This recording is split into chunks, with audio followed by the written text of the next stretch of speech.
joining today's live chat. And so today I'm going to talk about very interesting topic, which is, will China take North Korea if Kim Jong-un dies?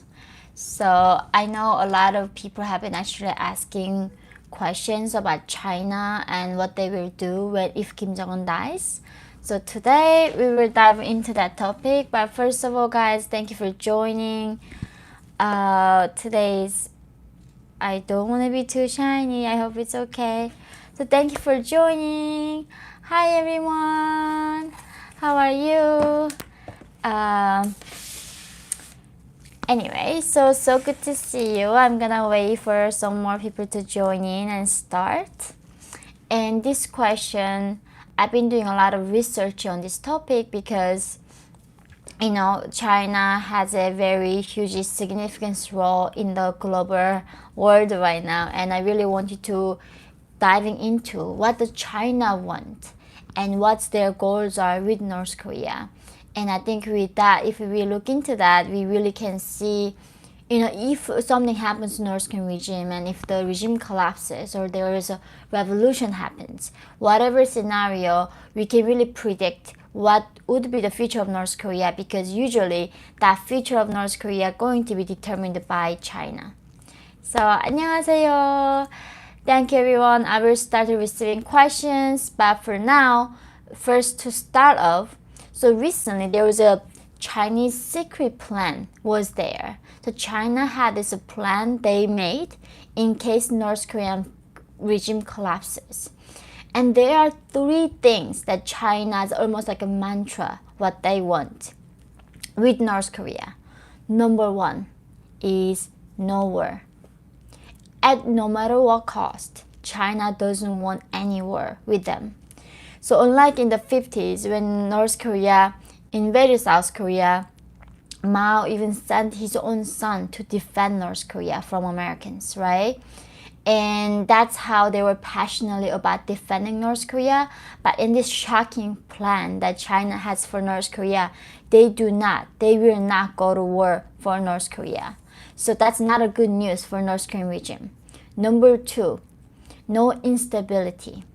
So no matter at what cost, China does not want instability in any sense. So that's a shocking part, right? So they don't want war, they don't instability. And the number three, finally they are saying no nukes. So but this is almost what their priorities are. The number one, their priority is not having any war. Number two is not having any instability, and number three is no nukes. So if North Korean regime collapses, or Kim Jong-un dies, or get assassinated, or revolution happens, China is going to prepare North Korea's collapse through two steps. Number one is setting a refugee camp on the border. So this has been one of the Chinese concerns with North Korea. They were very afraid that millions influx North Korean refugees gonna flood into North China, and they didn't want that, right? They don't want the instability at any cost. So they were going to set up a refugee camp on the border of China, so preventing North Korean refugees flooding inside into China. Number two, this is I couldn't believe it when I was reading this. I was like, oh, I had no clue. So the number two step they're gonna do is setting a controlled camp. Literally, it's like a concentration camp. In the camp, they're gonna put the North Korean establishment, the elites in the camp, and make sure controlling these elites that they are not going to cause any harm to Chinese interest or do, blowing off nukes or doing anything causing a war or instability to Chinese interest.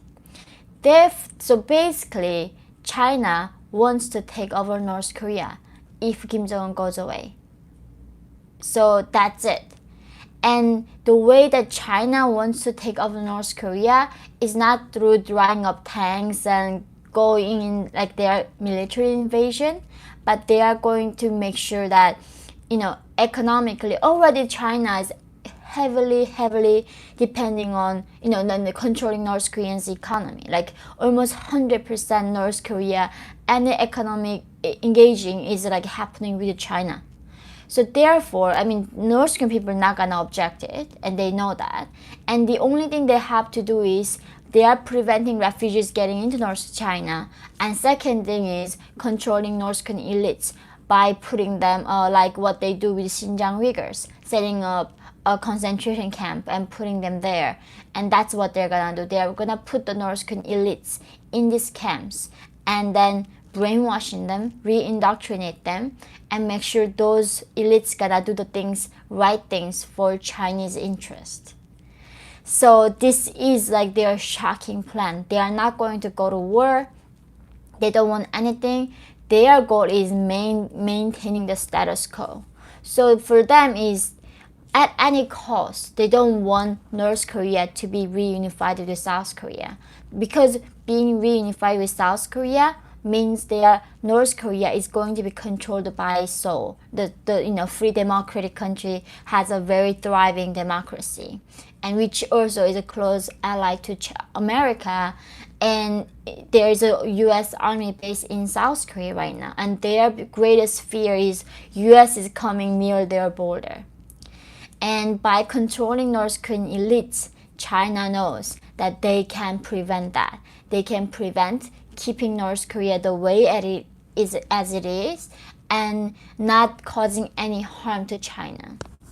I really used to think like if something happens, I thought like China would go to war for North Korea, but they really not gonna do that. And this is why lately in many years, last few years, Kim Jong-un has been keep emphasizing that China is not their ally. You cannot trust China to defend North Korea. Because what China cares is not the survival of Kim Jong-un and his leadership, but China's main interest is the survival of North Korean current situation that is not opening to the world, that is not embracing democracy and human rights, and not bringing a threat to next their door. And because of this, even North Korea is not going to trust China. And at this point, though, while Kim Jong-un is alive, China will do everything they can to help Kim Jong-un to maintain the status quo, maintain the stability that China eagerly needs. They really need this stability at no matter cost. So this is the thing, guys. We need to understand what China wants is not a war. They don't want war, right? Even though they want to dominate the world right now, they're doing it through economic methods. They are not driving off tanks and go invade other country, right? They start investing in that country, lending them money, and make them enslaved to them economically. Then they eventually have to listen to China and CCP, and that's their goal. But that's what has been done with North Korea. But if this thing fails and Kim Jong-un dies for some reason, whatever reason happens, China will make sure that they get the North Korean elites. They make sure that no refugees flooding into China, and control the country as they wish. So now we're going to start to accept some questions. Here you're so generous, Starcy Sips. Thank you so much. That's very generous of you. I know the guys. So if Kim Jong-un dies, well, there's many speculations that Kim Jong-un does not have a great health, right? So it is very likely that Kim Jong-un might die, and if that happens, and China gotta have a plan, and I think that this is a plan they have right now. So Gianna, great, thank you for all you do, and me have a great week. Thank you so much. And here, the samurai hobby, so good to see you. So the CCP isn't stupid. They will use force to assert their dominance. They will use money, coercion, and underhanded tactics to further their interests. She will be replaced someday by another stooge.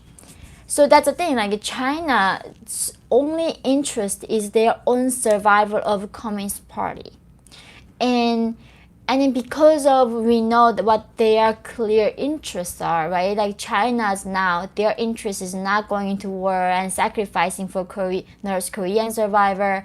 Their only interest is maintaining their power, the CCP power, as long as they can, and keep expanding that power and maintaining, this stability within a Chinese society.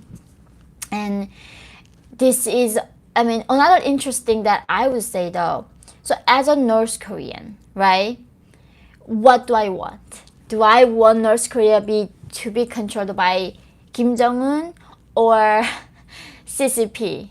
I would ask you guys this question right now. Like, if you are North Korean right now, and if you are starved and oppressed, and like unbelievable like suffering is happening to you, what would you choose? To be honest, it's we are comparing like two worst evils, right? Like it's the same question as like who's better, Hitler or Stalin, and they are both absolutely horrible. But at least with the CCP, people are not starving currently. There's grotesque human rights abuses, the organ harvesting, genocide against Tibetans and Uyghurs, right? We don't deny that. And I'm fully aware of all that human rights abuses. But still, Chinese regime did a better job at feeding their own citizens than North Korean regime did. Because of that, for the short-term vision, I do think at the moment for North Korean people, anything is better than being under Kim Jong-un right now. Like literally, the Korean people's, North Korean people's dying wish, guys, what that is a war. China doesn't war. South Korea does not want a war. America does not want a war, right? Everybody wars in this world right now want the world peace and do not have a war. North Koreans, every day it's like this is term I want to say, like 전쟁이나 콱 일어났으면 좋겠다. Like this is literally the thing that everybody says on daily basis, where I just wish the war could happen, so this all misery, all suffering could just end. And because living is so hard, every moment is a survivor for the North Korean people. For them war is a better alternative than under Kim Jong-un. For that reason, I think for me is if Kim Jong-un dies, that would be fantastic. That would be great.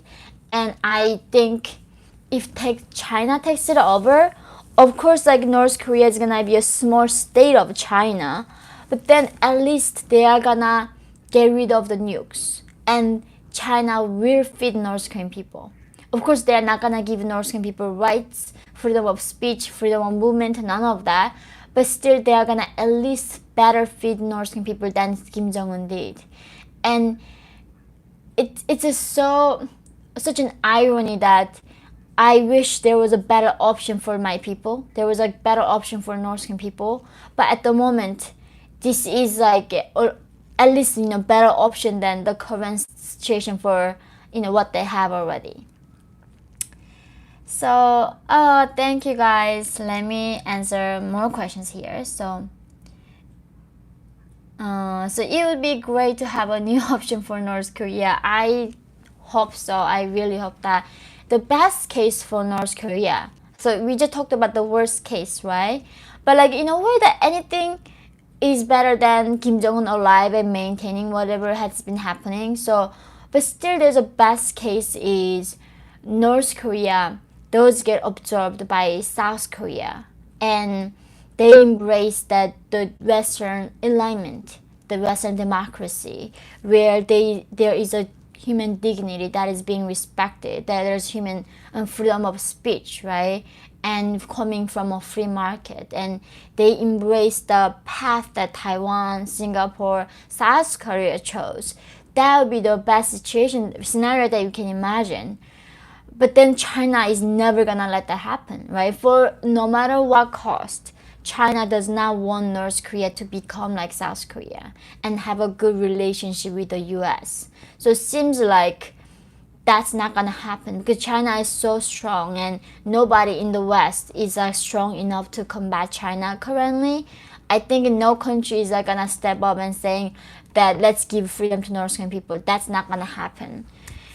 And so most likely that what we can expect in North Korean future is going to be more like Kim Jong-un there's gonna be internal coup d'etat in the military that get rid of Kim Jong-un and become allied to China and gonna adopt the Chinese model is like kaifang, right? Like open up economically and politically closed.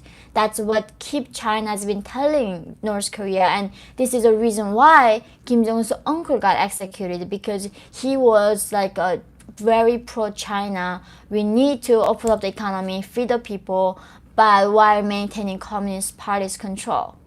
And obviously, Kim Jong-un didn't want that. And because for Kim Jong-un, most important thing is his own survivor. And right, and this is why everybody's interest is all different here. But we just have to look at what's most feasible scenario. I think to me is the only feasible scenario at this moment is that I hope that China takes over North Korea for the sake of North Korean people. And not because in any way that I want China to be the global dominance of the world, but to only cure the suffering of North Korean people from the starvation is only China, because America is not gonna stand up and telling China, stop sponsoring Kim Jong-un and getting rid of North Korean nukes and free North Korean people. Right? No country is gonna do that. Like no country right now currently wants to stand up and fight for human dignity and human rights. And because we are like living in this shitty, so sorry to swearing, like this horrible, heartless, cowardly world where these leaders are not standing for anything that is just. And I think that's why, we just ending up with this option that China eventually have to get a control of North Korea for the North Korean people's sake. And I would love to hear your thoughts on it too, guys. So do people in North Korea generally know how the South Korea live? In generally nowadays, because there's a lot of K-pop and Hollywood movies being smuggling into the country, so they do have some sense. But it's almost like if we imagine our life in I think we know more about other planets than North Koreans know about the world outside of their country, because even though you read about something, right, but it's very different thing you see and feel it and smell it. So I think North Koreans do have a sense that people are not starving and suffering in South Korea, but they really have no clue the differenceness, like how different it is really. So if they really know how different it is, they might go lose their mind, right? How they can reconcile their life with other people's lives. So in a way, sometimes maybe better. But in this case, like ignorance is not a bliss, because they are so kept ignorant by the dictator that they have completely lost a chance to fight back towards the regime. So here, Gabriel, thank you. So Bash insane ideas. Okay, what if the House of E gets back in power and Joseon restored?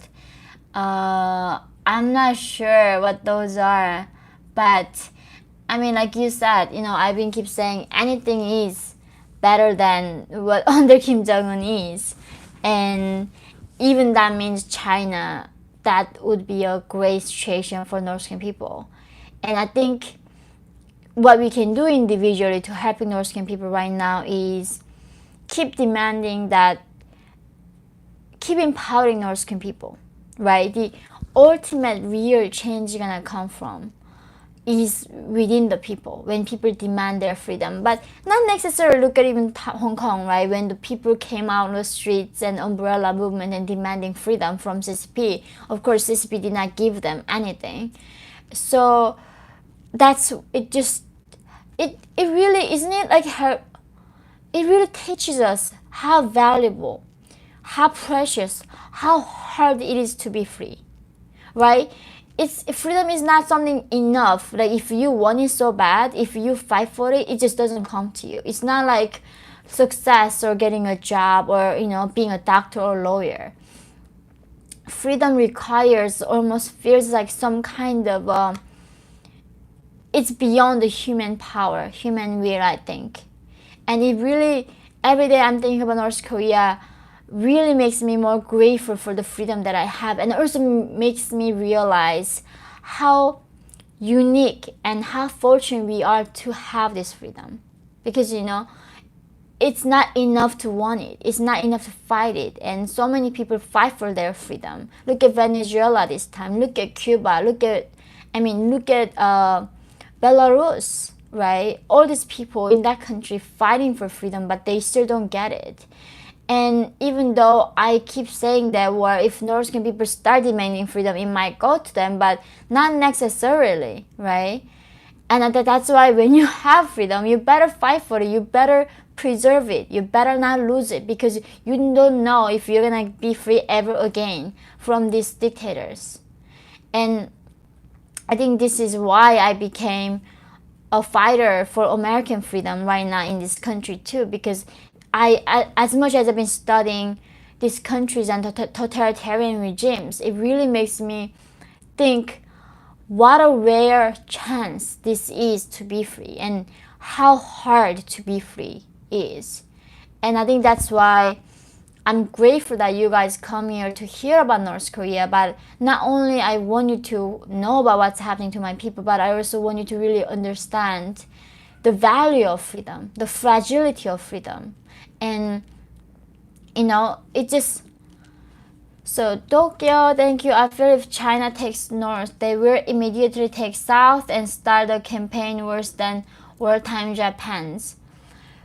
In this document, they did not, their Chinese secret plan, they did not talk about invading South Korea.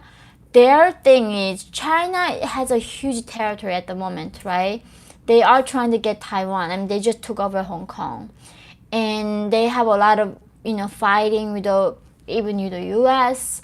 And because of that, I think for them is in the near future, just make sure that North Korea does not be taken over by South or America.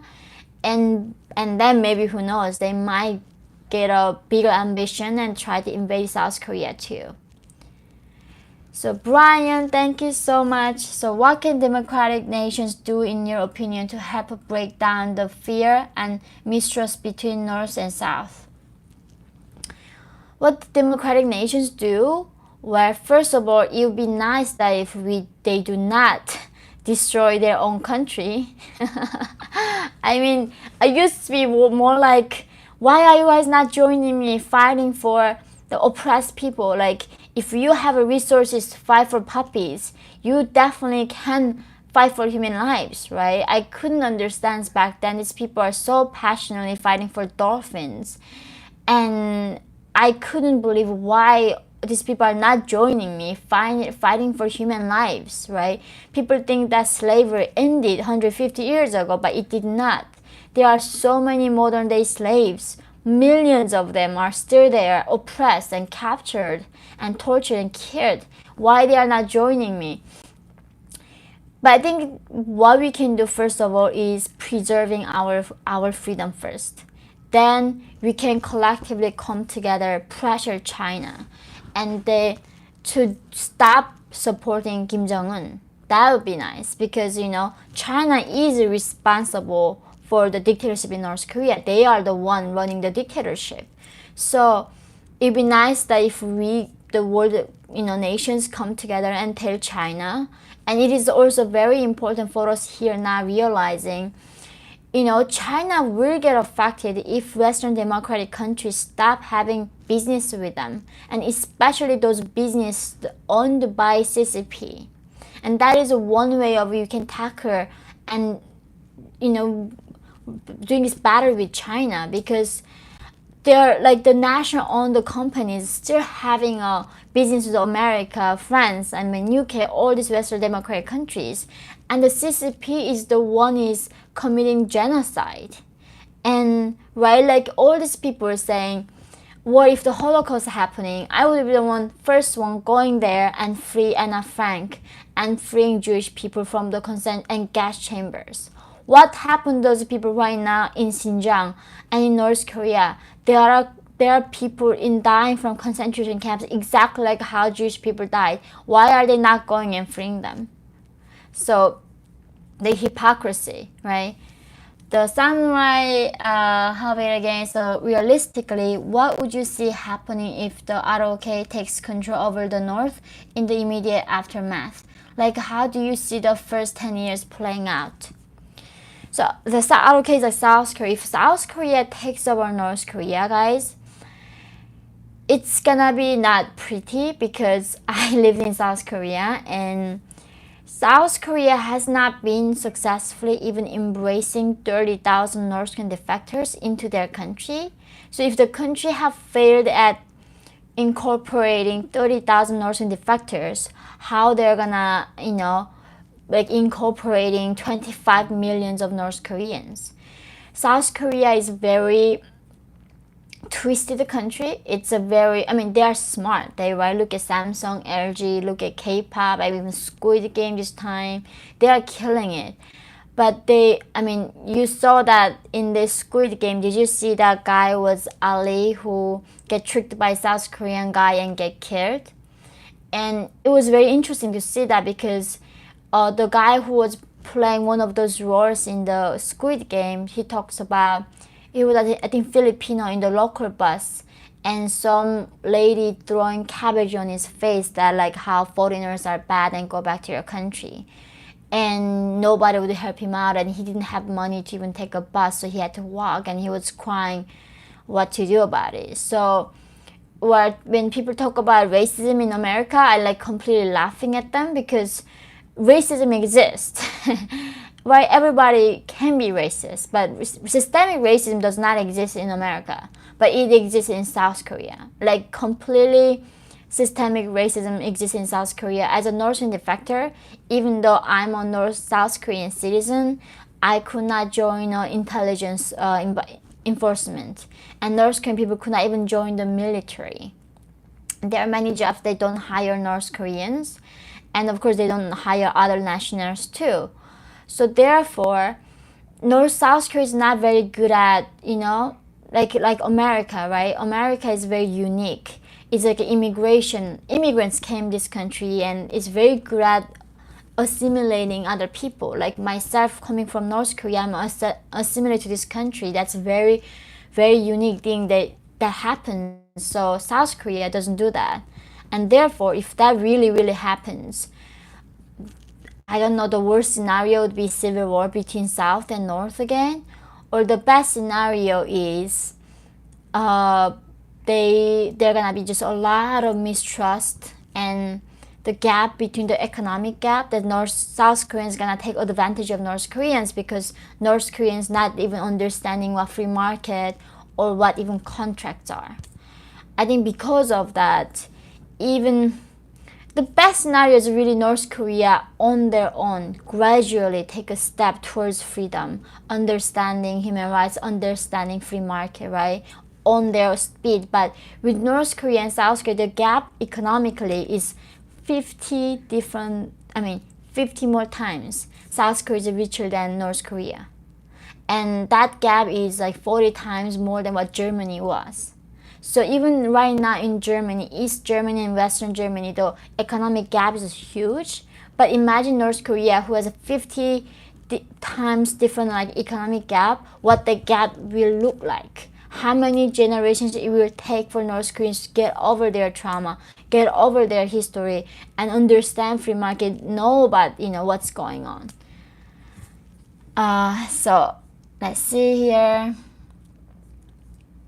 Here, Gabriel. So another idea, would it be better if the Qing dynasty came back, the House of Asian? I don't know. I don't think they will come back. CCP is so strong. Sorry guys, I've been missing so many questions. Here we go. Let's see. Here. Sorry. Michael, so I admire you so much. I am from Poland, country who was wrecked by Second World War and then communist country controlled by USSR, just like DPRK in the 80s. Thank you so much.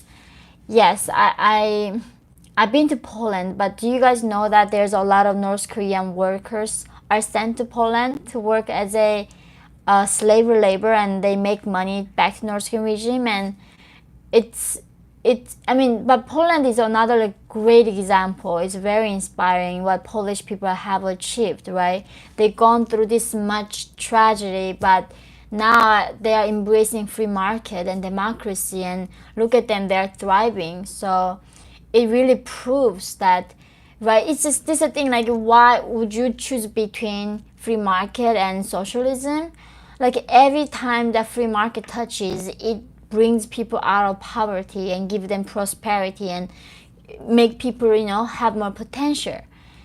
And I think that's why, like, look at Poland, how much they got transitioned, and that it really shows the strength of Polish people too.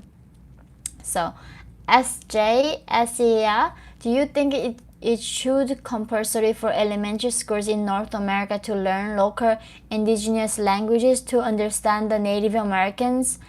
POV? What's like POV, guys? Do you think it should be compulsory? Is it compulsory? Is like mandatory? I'm so sorry, guys. Compulsory. Now you see my struggle with English. So Ricardo by law. Oh no. No. I don't think anything like it shouldn't be a compulsory. I think if you choose, if it's a private school, wanna empathize on the Native Americans' history, they can incorporate that curriculum. I haven't thought about actually before, but why would you?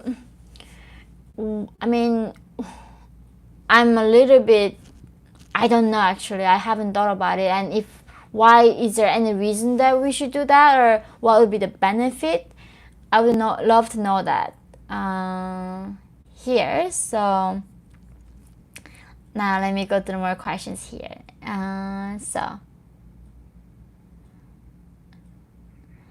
Okay. So Keith said, how do North Koreans feel towards Japan? That's a great question, and I mean personally I love Japan. When I asked my mom after North Korea, like, Mom, where did you want to go the most if you become a free person? Like when she became a free person, right, in South Korea, I asked her, where did you want to go the most? Guess where it was? Tokyo. So I wouldn't lie though, North Korean regime does portray Japan as a horrible like country, right? They almost demonize Japan in the same level of Americans. Like they say American bastards, and even Japan, they don't say Japanese, they say Japanese imperialists, right? The hatred towards Japan and America gave the rise to Kim Il-sung regime, right? Like these dictators always need enemy, external enemy, and need to convince people why you need us to survive, right? The regime to survive. And therefore they were really making sure that, what Japan did during the World War II with the comfort women and the horrible killings and tortures of Korean people. I'm sure a lot of them has been exaggerated, and of course there's definitely something happened in the past, right? But when it comes to personal level, of course North Koreans admire Japanese because it's a funny reason. When North Korean ships to go to Japan, they bring a lot of those like clothes that Japanese threw away.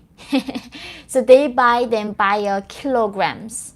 So they buy the 1 ton of the used clothes and they bring it through the Wonsan harbor. And then we buy them in the black markets, right? Literally. And then we pick up these clothes from Japan that was old clothes and sold in black market. They're so beautiful and nice, and we always wonder why would anybody throw this like perfectly fine clothes? And now I'm living in America, I understand like so many people like just having too much, and that's their problem. So people do admire Japanese, and I was going to talk about this too. Like there has been a lawsuit against North Korea and Kim Jong-Un. It's called a Paradise on Earth lawsuit, which is that there were almost like 40,000 Korean ethnic or Japanese were ruled by Kim Il-sung, right? Kim Il-sung told the Japanese people, come to North Korea. This is a socialist paradise. We're gonna give you free healthcare, free education, free housing, free public ration. You never have to worry about your job ever again. We are going to take care of all of you, and you're never gonna be poor. No inequality. So a lot of people from Japan bought this ideology, and Kim Il-sung sent a big gigantic ship to North Korea. So they all bought this propaganda, and a lot of them went back to North Korea. And a lot of them are actually married to Japanese. So, right, like there was a Korean War before. Before the Korean War, a lot of North Koreans or South Koreans went to Japan to work. And then Korean War breaks out, right? So they didn't go back to Korea. And while they were living in Japan, they were learning Japanese and marrying a Japanese spouse, and they had children already in Japan. And these people took their spouse along with them and went back to North Korea.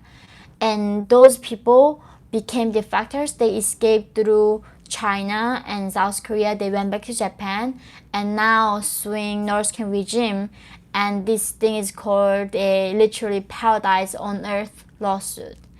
And this is a thing, like, do not buy this thing. Like, it makes me so nervous right now being in America whenever governments promises this paradise to you. Like, what an irony.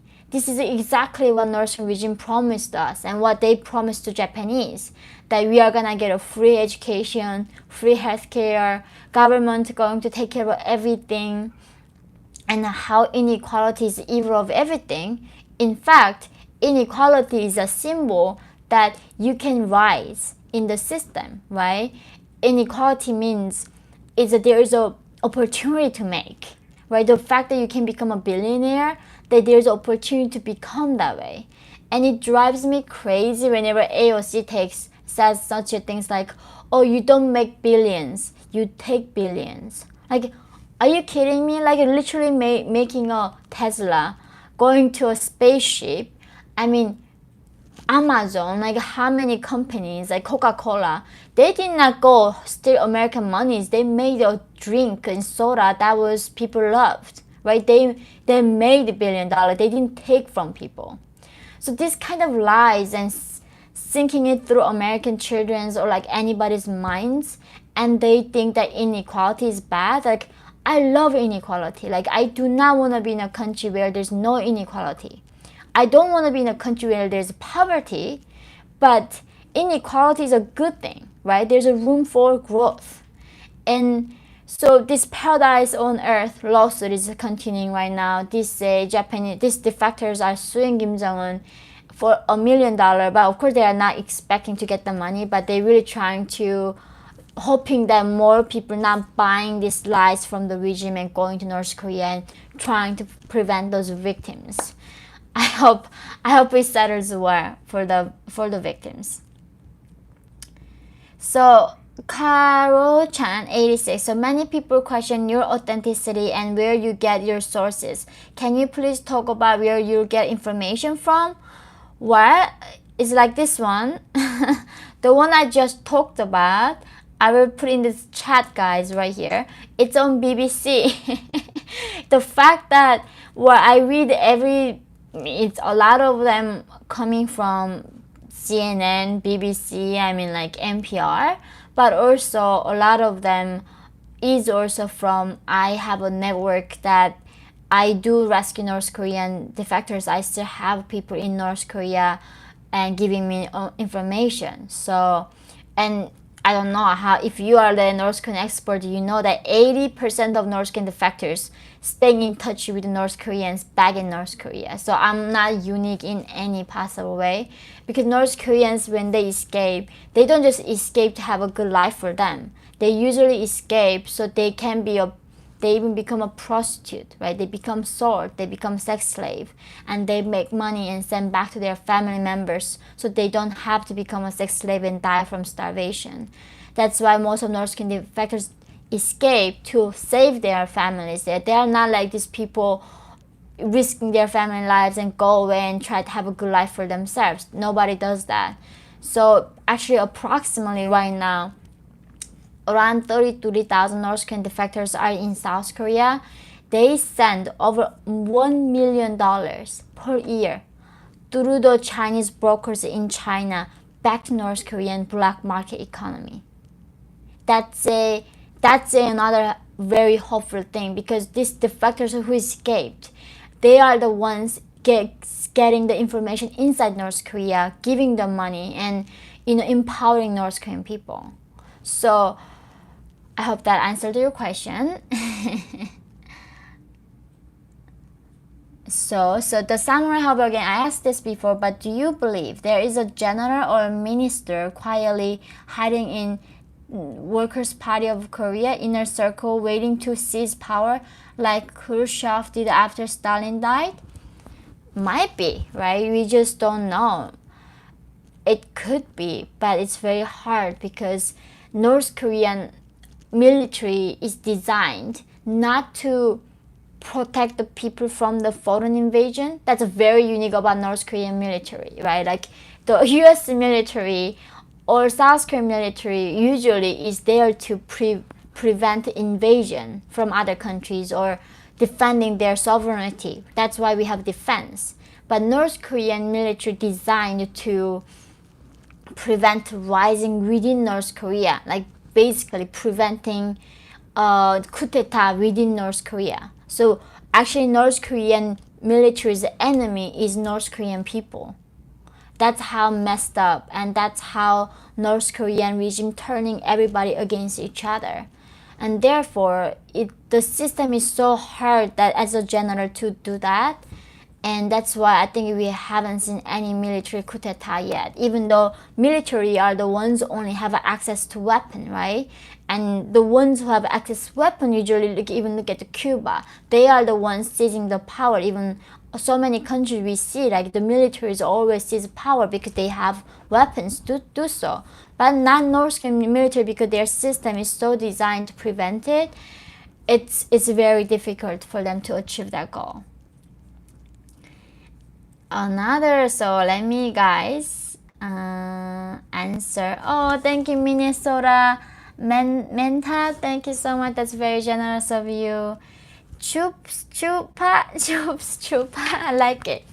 Kim Jong-un dies, they won't try to replace him with a body double just to keep the Kim dynasty.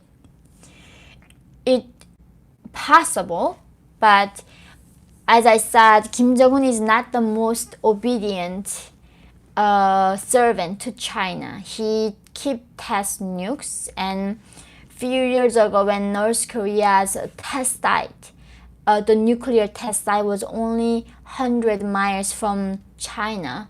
So when they did this massive nuclear test, that the schools in China, in Dandong, were shaking so bad that they have to evacuate. They thought the earthquake was happening, and then later they found out that North Korea tested their nukes. So it is affecting China. The North Korean nuke is not what China wants, but China's priority is not having a war, no instability. That's why they are putting up with North Korea's nuclear weapon test. And who knows, if Kim Jong-un dies, right? China might use a body double, but then they're gonna make sure the North Korean regime is more obedient towards them than current Kim Jong-un regime. So SJSE again, what are your thoughts on decentralized metaverses, and also what are your thoughts on the idea of decolonization? What is it? I'm gonna look that up. Sorry guys, see, I'm still learning. Decolonization America for the undoing of the decolonization. Okay, that's how. Okay, got it. So meta versus the Facebook thing. I read something about it, and it just I am not a big fan of social media, even though I use it to reach people and educate people, and the fact that how they are using this cancel culture to cultivate such an idea. Like if American, so in a way, like in the beginning I was a huge fan of big tech because it was almost like a liberation for the individuals, right? In the past, if I want to tell you my thoughts on China or North Korea, tell you what was happening to North Korean people, I had to wait for a phone call to come from New York Times or Fox or CNN. If they don't call me, there's no way for me to reach people with my message. But now the barrier to entry with YouTube is so low. No, everybody can have an account and set up a channel. For that, it provided us a lot of equality, right? It gave us the equality of opportunity. That was a good thing. But then they made this a transition where they are so obsessed being politically correct. And I think this is a thing, like nothing is free. And when we are using this YouTube, when we are using Facebook or Instagram, they're all free platforms. But we think it's free, but they are, our attention is their commodity. That's how they make money from us paying attention to something. And that ruins our mind, right? We became a generation of shallows. Most of people don't even finish the first chapter of the book when they buy your book. It is so sad. Like we were the people capable of reading thousands of pages of books back then, and that was more than enough to grab our attention. Now we have to watch 30 seconds of TikTok videos that we cannot pay attention to more than 30 seconds. It's completely rewiring how our brain system is right now. And not only that, if the YouTube was like a very ultra woke and Facebook was ultra conservative and Instagram was like libertarian, I would not mind it. I would be okay. At least there's a diversity of thoughts. But all these media towards becoming politically correct and choosing a one side. And I want to be in a country where there is a socialist or Marxist to challenge my thoughts, right? My goal is not trying to execute them like what socialists do. Like in North Korea, you execute capitalists. That's not what I want to. I want to have a society that is tolerating enough to have every ideology can be discussed openly without being penalized and censored. Because of that, I really do not support Facebook, and their technological advances are interesting, but it's very evil at the moment, and especially what they do to children. I'm determined not to give a smartphone to my child, and especially if I had a daughter, I'd be even more worried. Like with the rise of Instagram, how many girls are getting depressed and harming themselves, and it's a very harmful thing to growing mind. And I think that's why the damage they cause to actual human beings is so big that it is shocking that why parents are not doing more. Like it's the amount of parents are fighting to asking people to putting a mask to not to kill themselves. We should equal amount of anger from parents and people that social media is harming our children's future. And so that's why I became a very anti big tech. And also monopoly is a threat to republic, right? Monopoly is a horrible thing. It's not a free market model, and we really need to understand that nothing is free. And the fact that when we use Facebook and Instagram, we need to understand the price that we are paying. And that's why I keep saying join the lockers, join my Patreon.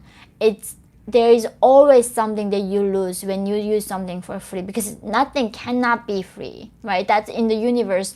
Even get all this straw, right? Somebody gotta go make a plastic and design it and set it and manufacture it. So whenever government says something is gonna be free, I get so nervous, because it's just human nature. Nothing cannot be free, right? Like education cannot be free. Somebody had to go there, spend their lives learning a subject, putting up the building, putting up the infrastructure, teach somebody. How is that free, right? It cannot be free. Somebody is paying for it, or somebody is getting screwed at least. Anyway, guys, what would you say was the hardest part of learning English? My mom is an immigrant from Israel, and she struggled a lot learning it. I think the fact that English is like based on like Latin, Greek, some French, it has a lot of roots that I don't quite understand yet. I've been really trying to understand it more. So, it's a very international language. I think it's a very diverse language for sure. But I love English. It's like whenever you learn a language, right? It's not only giving you ability to talk to people who are coming from a different culture, but for me, it's the fact that how much I can read in that literature. Like whenever I read The Great Expectations, I read them in Korean, and reading them in English is a complete different feeling. And it's like almost opens a different door for you when you speak the foreign language, when new language. So yeah, I'm so grateful for learning, and but the challenges is like, as I said, like just so many different rules in grammar, vocabulary, pronunciation, very unpredictable a little bit. But I'm sure every language is like that, so there's no complaints. So guys, that was amazing. I hope it really helped you to see what China wants with North Korea, and really it helped you to understand a bit of North Korean nature. Thank you again for supporting me on today's Patreon, guys. You're so generous of you. Thank you, T-Lox. Thank you, Yeonmi. Your message is very important. Oh, thank you. And please get the guys hardcovers for signed copies for holidays. I'm so grateful for my patrons doing the moderation today. Please join my Patreon. And Jillian, are you planning on going on a book tour or speaking tour? I will be on a speaking tour. I will let you know the schedule soon. I hope to meet you soon in a, in the real venues in the future. But I love you so much. I cannot wait to see you in the next video. Love you guys. Have a wonderful day. Bye.